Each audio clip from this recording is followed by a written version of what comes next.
जय श्री कृष्णा। मैं दीपक कुमार, दीपक महाराज आपसे फिर से मुखातिब हुआ हूँ। ये मेरा सेकंड वीडियो है मेरे इस नए चैनल के ऊपर। जैसे हमने कल बात करी थी कि ये चैनल जो है वो धर्म के आधार पर हम कुछ भी चैट करेंगे थोड़ा। तो आई होप आपको मेरा पसंद आया। आप लोगों ने सब्सक्राइब किया है, काफ़ी लोगों ने, और भी आप लाइक शेयर करें तो और भी लोग इससे जुड़े। पहले एक हम श्लोक ले लेंगे, उसके बाद फिर आगे स्टार्ट करेंगे।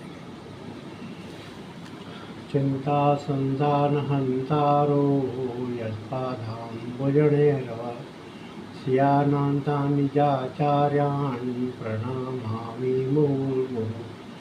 यदनुग्रहतो जन्तु सर्वदुःखातिगो भवेत् तमहं सर्वदा वन्दे श्रीमद्वल्लभनन्दनम्। अज्ञानतिमिरान्धस्य ज्ञानाञ्जनशलाकया चक्षुरुन्मिलितं येन तस्मै श्रीगुरवे नमः। नमामि हृदये शेषे लीलाक्षिराब्धिशायनं लक्ष्मीसहस्रलीलाभिः सेव्यमानं कलानिधिं। चतुर्भिश्च त्रिभिः सखा षडभि विराजते यौसौ पंचधा हृदये। मम श्रीमदाचार्य चरणकमले नमः। श्री कुशाई परमयाय नमः। श्याम सुंदर श्री कृष्ण कन्हैया लाल।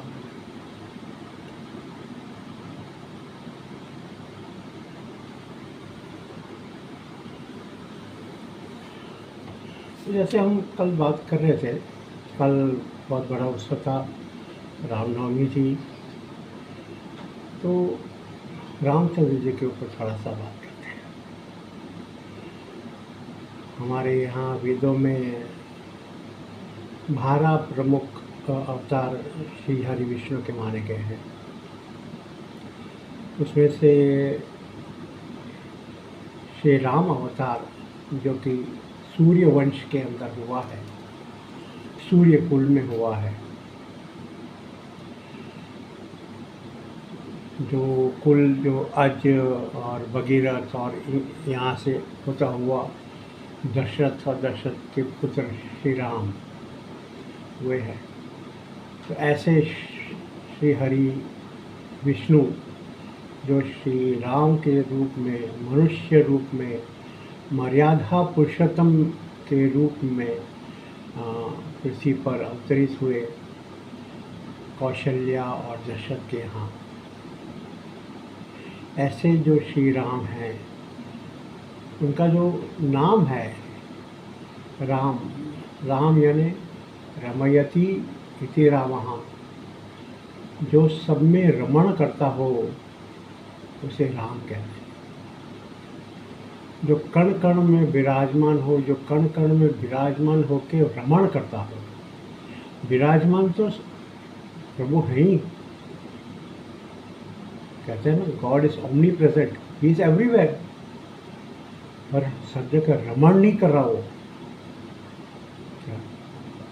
स्थिर है। पर राम सब जगह हर कण में रमण कर रहा है। जो रमण करता है वो ये कहता है कि सृष्टि जो है राम के रमण करने से नित्य प्रवर्तनशील होती है। राम जब रमण करते हैं तब सृष्टि चलती है, और क्योंकि राम मर्यादा पुरुषोत्तम है इसलिए सृष्टि भी अपनी मर्यादा में चलती है। श्री राम जो है वो कहते हैं कि रामायण शतकोटि अपारा। राम की कथा कहाँ तक कही, शतकोटि अपार तो रामायण ही है। और राम तो ऐसे प्रभु हैं जिनका गुणगान आपको पुराणों में भी मिलेगा, और भागवत में तो पूरा एक स्कंद है, नवम स्कंद, आपको आप जानते ही हो क्या। नवम स्कंद में जो श्री रामचंद्र जी की कथा आती है, उसमें पूरा चरित्र उनका दिया हुआ है। उसके बाद जैसे हम प्रख्यात अगर रामायणों की बात करें, जहाँ पे ये बातें लिखी हुई हैं, रामचरित्र दिया हुआ है, उसमें सबसे प्रमुख आता है वाल्मीकि रामायण, जो ऋषि वाल्मीकि जी ने लिखा था। और उसके बाद जो रामायण, प्रसिद्ध रामायण है, वो है तुलसीकृत रामचरितमानस। ये दो रामायण हमारे यहाँ बहुत प्रसिद्ध हैं। उसके बाद साउथ का कंब रामायण है, कई ऐसे और रामायण हैं। और वेद व्यास जी ने भी श्रीमद् भागवत में रामचंद्र का गुणगान किया हुआ है, और उन्होंने भी श्री राम को मर्यादा पुरुषोत्तम दिखाया है। राम एक ऐसे हैं ना, जैसे कहते हैं ना, हमारे यहाँ कहते हैं कि धर्म किसे कहते हैं। धर्म कहते हैं धार्यति इति धर्मः, जिसे धारण किया जा सके वो धर्म है। तो श्री रामचंद्र जी ने हमें ये दिखाया है अपने जीवन में कि धर्म को धारण कैसे किया जाता है। श्री रामचंद्र धर्म के प्रतीक हैं कि धर्म को धारण कैसे किया जाता है। हमारे ये एक मिसकॉन्सेप्ट हो गया है हमारे यहाँ कि धर्म यानी रिलीजन, ये हिंदू हो गया, वो सिख हो गया, ये क्रिश्चियन हो गया, ये ईसाई हो गया। नहीं, ये तो पंथ है। हमारे यहाँ धर्म जो है ना, उसकी परिभाषा बहुत जटिल है, क्योंकि यहाँ हमारे शास्त्रों में स्वधर्म की बात करी गई है। स्वधर्म की, हर इंसान का, हर जीव का, हर जंतु का, इवन एक पत्थर है उसका भी एक धर्म है, एक वृक्ष है उसका भी एक धर्म है, नदी है उसका धर्म है, पहाड़ है उसका धर्म है, पुरुष है उसका धर्म है, स्त्री है उसका धर्म है, पुत्र है उसका धर्म है। तो हर एक प्राणी मात्र का एक धर्म है, और वो है स्वधर्म। उसे अपने धर्म में रहकर ही कार्य करना चाहिए। और श्री रामचंद्र जी ने हमें ये स्वधर्म की बात जो है वो बताई है, और चरितार्थ करके बताई है, यानी अपने जीवन में उतार के। क्योंकि धार्यति इति धर्म, जो धारण करे धर्म को, वही धर्म है।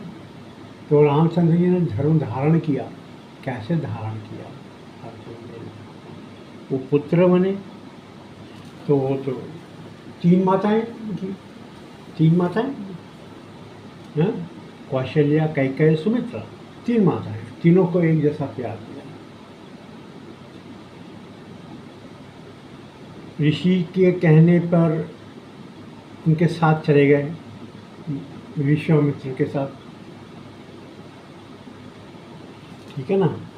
वहाँ पे उन्होंने उनके यज्ञ की रक्षा करी। वहाँ से उन्होंने तारिका को मारा। तो वहाँ पे ऋषि एक क्षत्रिय का धर्म निभाया, क्योंकि वो राजा के पुत्र हैं, उनका कर्म है ऋषियों की रक्षा करना, इसलिए उन्होंने ऋषियों की रक्षा के लिए विश्वामित्र के साथ जाना तय किया। जब वे जनकपुरी पहुँचे तो वहाँ पे स्वयंवर चल रहा था। तो वहाँ पे कई राजाएं थे, कई राजा थे, जैसे कि तुलसीकृत रामायण में वर्णित है कि कई राजा थे वहाँ पे। एक नाटक की अंदाज दे दिया था उन्होंने उस चीज़ को। कई राजा आए हुए थे, कोई भी धनुष उठा नहीं सकता था, शिव का धनुष। थक हार कर राजा दशरथ ने, राजा जनक ने ये कह दिया कि क्या पृथ्वी क्षत्रिय विहीन हो गई है। लक्ष्मण को बहुत गुस्सा आ गया। उसने बहुत अपशब्द कहे राजा जनक को उस वक्त कि रामचंद्र जी के होते हुए आप ऐसा कैसे कह सकते हो, बात सही है। पर रामचंद्र जी को आज्ञा नहीं थी और ना ही आमंत्रण था दशरथ को, ना ही दशरथ को आमंत्रण था और ना ही जिस गुरु के साथ विश्वामित्र के साथ आए थे उनकी आज्ञा थी।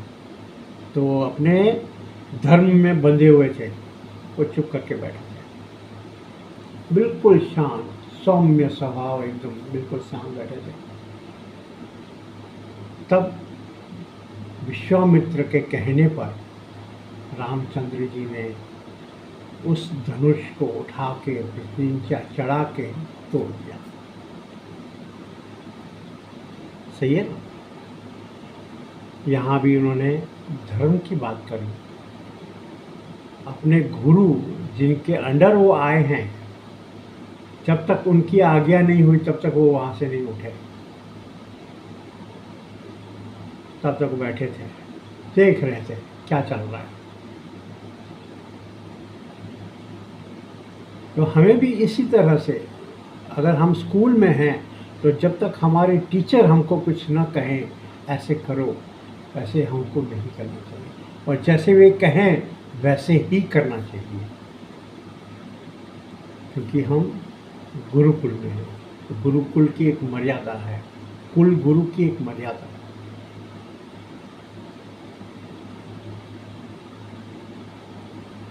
अभी उसके बाद परशुराम का तो आपको पता ही है किस तरह से आए। रामचंद्र जी का ब्याह हो गया, रामचंद्र जी आ गए वापस अयोध्या,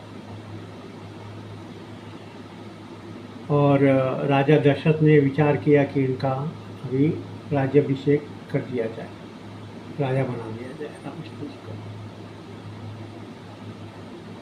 नियति कुछ और थी,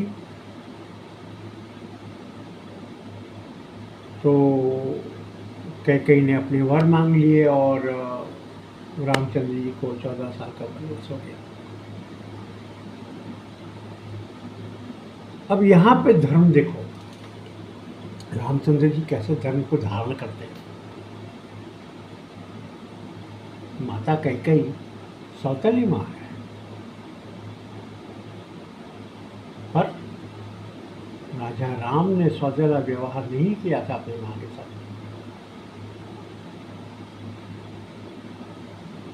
माँ की इच्छा और पिता की आज्ञा के लिए उन्होंने 14 साल वनवास ले लिया, जबकि अगले दिन वो राजा बनने वाले थे श्रीमद् अयोध्या के राजा बनने वाले थे, राज तिलक होना था, और वो उस प्रण में थे,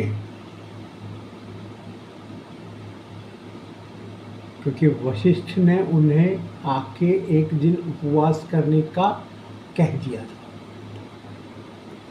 उनको संकल्प लिवाया था वशिष्ठ ने, कल आपका राज्याभिषेक है, आप राजा बनने वाले हैं, इसलिए आज आपको उपवास रखना पड़ेगा। तो वो तो उपवास में थे और उन्हें जंगल जाना पड़ा। किसके लिए? भरत के लिए, कि राजा भरत बनेंगे, और उन्होंने अपना राजपाट छोड़ दिया, जंगल चले गए। जब वे जंगल चले गए, राजा भरत आए और भरत आके उन्हें देखा कि ऐसा ऐसा हो गया है। वो रामचंद्र जी को लेने के लिए गए। रामचंद्र जी ने मना कर दिया कि नहीं, मैं माँ की इच्छा और पिता की आज्ञा की वजह से मैं नहीं जा पाऊँगा, ये मेरा धर्म है। तो भरत ने भी तो अपना धर्म निभाना चाहिए। भरत ने क्या धर्म निभाया? धार्यते धर्म। भरत ने भी धर्म को धारण किया। राम का त्याग तो बड़ा त्याग है, राम से बड़ा त्याग भरत का है। भरत ने श्री रामचंद्र जी की खड़ाऊ लेकर 14 बरस श्री रामचंद्र जी की तरह ही वलकल पहनकर अपने अयोध्या के बाहर 2.5 फुट गड्ढा खोद के उसके अंदर रहने लगे। क्यों? क्योंकि मेरे राजा अगर धरती पे सोएंगे तो मैं धरती पे नहीं सो सकता, मैं तो धरती के नीचे होना चाहिए। वहाँ बैठकर उन्होंने राज्य चलाया। इसे कहते हैं भरत। भरत भरती इति भरतः, जो भरण पोषण करे उसका नाम भरत है। इसलिए हमारा देश का नाम भारतवर्ष है। क्यों? क्योंकि भारतवर्ष ही एक है जो पूरी दुनिया का भरण पोषण करता है। एक भरण भी करता है और पोषण भी करता है। इसलिए भारत जो है वो विश्व गुरु है।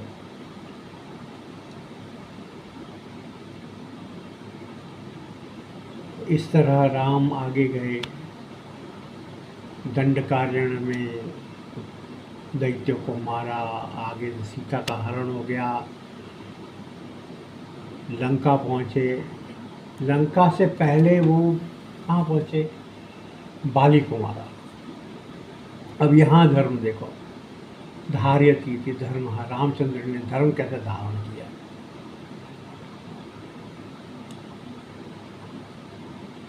बाली ने अपराध किया था, उसने अपने भाई की बीवी को हरण करके अपने साथ रखा था, उसका राज्य भी ले लिया। तो रामचंद्र जी ने उससे युद्ध किया। युद्ध तो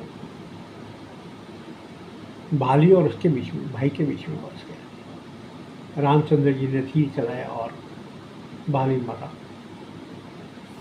तब बाली ने पूछा कि किस अधिकार से तुमने मुझे मारा है। यहाँ रामचंद्र जी कहते हैं कि ये क्षेत्र पूरा जो है, यहाँ का चक्रवर्ती राजा जो है वो राजा भरत है। दशरथ नंदन अयोध्यापति राजा भरत है। और भरत की आज्ञा से तुमने अपराध किया है, बाई की पत्नी को हरण करके उसका राज्य हरण करने से, इसलिए मैं तुम्हें मार रहा हूं। ये धर्म है।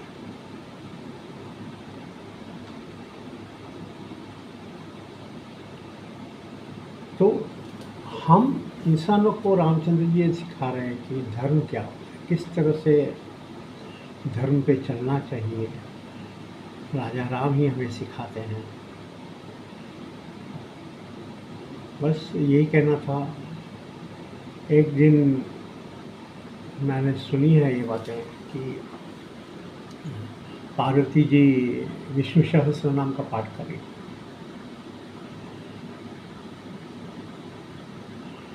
तो उनको बहुत टाइम लग जाता था विष्णु सहस्त्र नाम का पाठ करते। तो शिव जी आए, उन्होंने पूछा क्या कर रही हो? तो बोले मैं विष्णु सहस्त्र नाम का पाठ कर रही हूँ।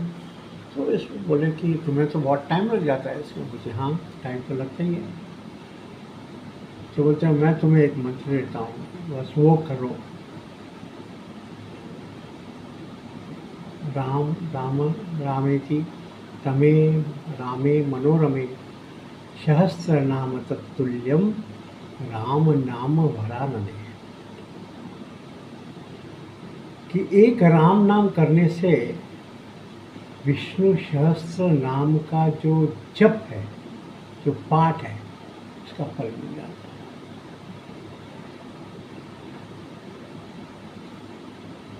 क्योंकि शिव जी भी वही जाप करते हैं, राम राम राम। आप लोग भी इसी मंत्र का उच्चारण करते रहें। जय श्री राम, जय श्री राम, जय श्री राम। राम राम से तो पत्थर भी तर गए, हम फिर भी जीव हैं, क्यों नहीं तरेंगे। बस इसी के साथ मैं आज का अपनी जो चिंतनी है, विचार हैं, वो आपके सामने रखे। आप बताइए आपको कैसे लगा, आपके कुछ काम आ सका या नहीं। बस इसी तरह हम चर्चा करते रहेंगे, आपसे रोज़ मिलते रहेंगे। आप मेरी वीडियोस को लाइक करें, शेयर करें, और अगर आप अभी तक मुझसे नहीं जुड़े हैं तो कृपया सब्सक्राइब करके बेल बटन दबा दीजिएगा, ताकि जब भी मैं वीडियो अपलोड करूं तो आप तक पहुंच जाए। इसी के साथ शुभ रात्रि, जय श्री राम, जय श्री कृष्ण।